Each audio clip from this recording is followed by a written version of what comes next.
everybody. Today we're going to be looking at a video from Unsolicited Advice, who I'm a little bit unfamiliar with, but I checked out his video on every logical fallacy explained, and I must say that it's a very good, concise description of all the, if not most, of the logical fallacies. Save for one example. Not that what he said was wrong, it was just a little bit incomplete, and it was the ad baculum fallacy. Baculum is the cudgel or the stick or the baton, the appeal to the stick, appeal to force in the sense, appeal to being beaten. So let's take a look at what he's talking about here, and then I'll give my 2 cents at the end. The contextual factors just never end. Sometimes what counts as fallacious depends on pretty wide-ranging philosophical beliefs, like what is right and wrong. Okay, so he's talking about some logical fallacies, as he says, are context-based. I would argue that every single fallacy is context-based. It all depends. And like he says, what is right or wrong? Well, of course, morality applies to everything with human action. There is no action that is outside the realm of ethical in the sense that it is either good or bad. We'll get more into that later. Let's continue for now. This is clearest with the argumentum ad baculum, or the argument from force.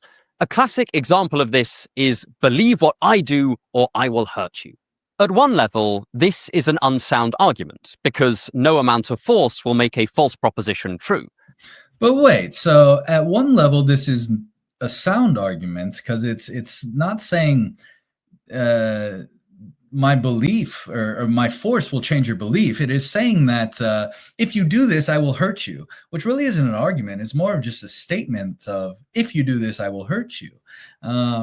So it's not that you're changing the proposition, you're just making a claim about that you will use force against somebody if they happen to do a certain action.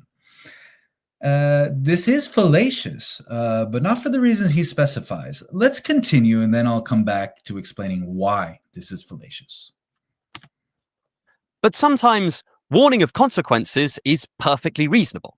For example, if you're about to steal a car, I might say, you shouldn't do that. You'll go to prison. Here, I'm assuming that you want to act in your own best interests, and I'm reminding you of the likely consequences of your actions. This differs from a direct threat because I'm not going to send you to prison myself, and also because most people see it as just for car thieves to be punished for their actions. No, so warning of consequences is not what the ad baculum fallacy is saying. It is saying that if you do this, I will harm you. To warn of consequences is really outside of the ad baculum fallacy. If instead we were in the world of 1984 and a thought police agent said, you shouldn't say that, you'll go to prison, this seems closer to a fallacy because the law in question strikes us as unjust.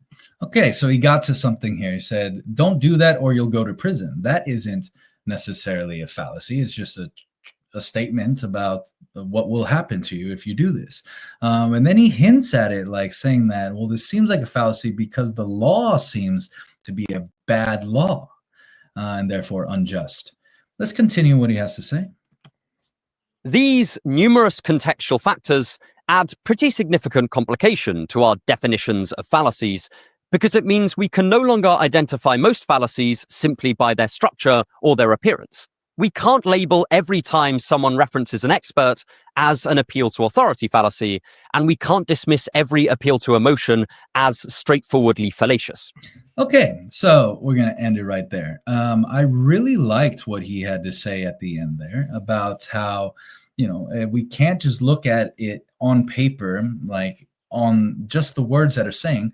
We have to always take into account the context of the thing. We cannot ever drop the context. But okay, back to why the ad baculum fallacy is actually a fallacy. Like I said, if you just take it for what it is, saying, if you do this, I will hurt you. Well, that is just maybe a true statement. It is a threat, but why is it a fallacy? Well, it is a fallacy because it is a contradiction. Ooh, that might seem strange. How is it a contradiction? Well, the initiation of force against a human is a contradiction. Why? Well, we have to know what a human is, right? What is the nature of a human? What are the essential characteristics that differentiate humans from all other animals? It is our conceptual faculty, right? We are a rational conceptual animal. Uh, so force is anti-mind.